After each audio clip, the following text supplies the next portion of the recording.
इस वीडियो में हम जानेंगे कि चूजा को अंडा के भीतर ऑक्सीजन कहाँ से मिलता है। हम लोग हैं तो माँ के पेट में रहते हैं, तो माँ के पेट से, माँ के शरीर से ऑक्सीजन लेते हैं और माँ का शरीर नाक से ऑक्सीजन लेता है और प्लेसेंटा द्वारा शरीर के अंदर चला जाता है। लेकिन अंडा के भीतर ऐसा कोई माँ नहीं होती है कि सांस ले, तो वो कैसे सांस लेती है?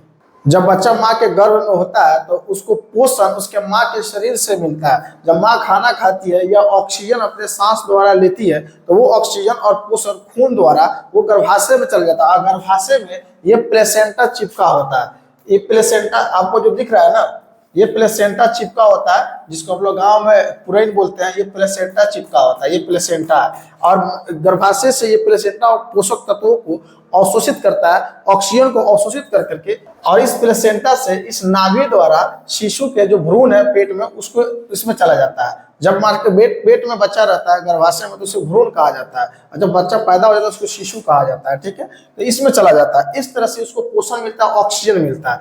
लेकिन जब चूजा अंडा के अंदर रहता है तो वो चूजा अपना ऑक्सीजन कहाँ से लेता है? जब चूजा अंडा कवर में रहता है तो देखो यहाँ पर इसको ऑक्सीजन कहाँ से मिलता है? इसमें तो पोषक तत्व इसमें भर रहता है, लेकिन ऑक्सीजन कहाँ से मिलता है? इसमें तो कहीं से कोई सोर्स नहीं है, नाक वगैरह नहीं है कि उस के द्वारा इसमें सांस कर लेकर के इसमें ऑक्सीजन लेगा। ये अंडा है ना, ये अंडा दिख रहा है, तो अंडा को जूम किया गया तो अंडा के भीतर इसमें क्या होता है? छोटी छोटी छिद्र होता है। इस अंडा के भीतर क्या होता है? छोटा छोटा छिद्र होता है, दरारें होती है, इसके अंदर दरार होती है। इसी दरार से ऑक्सीजन जाता है। जैसे कि आपको मैं दिखाया था एक दरार का पिक्चर,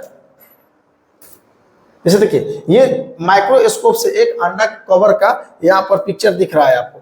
यहाँ पर ये जो दिख रहा है ना, ये टुकड़ा, इसके अंदर ये काला काला ये सब दरार है। क्या ये दरार है? और ये दरार इतनी छोटी होती है कि हम आंख से नहीं देख सकते, ये माइक्रोस्कोप से जूम करके ये बनाया गया। तो इसी दरार द्वारा क्या होता है कि वो ऑक्सीजन अंदर जाता है। अब कहिएगा ये दरार होता है, अंडा बाहर क्यों नहीं निकलता है? देखो बाबू, ये अर्धपरागम झिल्ली होता है, अंडा का अंदर बाहर नहीं आ सकता। जिससे देखो हमारे शरीर की जितने भी त्वचा है सब में छेद होता है, सभी छिद्र होता है, सारी त्वचा में छिद्र होता है। वो छिद्र दिखता है, उस छिद्र से शरीर के अंदर से पसीना बाहर आता है, लेकिन खून नहीं आता। वो पसीना के लिए परागम होता है, खून के लिए परागम नहीं होता। उसी तरह से ये ऑक्सीजन के लिए परागम होता है। ये सब जितना होल दिख रहा है, ये दरार दिख रहा है, ये सब ऑक्सीजन के लिए परागम होता है, ना कि उसके अंदर से लिक्विड या पानी वगैरह उससे बाहर है, इसके लिए परागम नहीं होता। तो इसी होल से ऑक्सीजन जाता है। ऑक्सीजन जाने के बाद में उसमें पोषण होता है।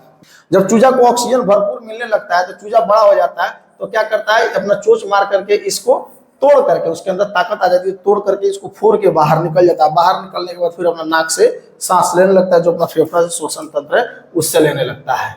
तो इस तरह चूजा को अंडे के अंदर श्वसन होता है और उसे ऑक्सीजन मिलता है।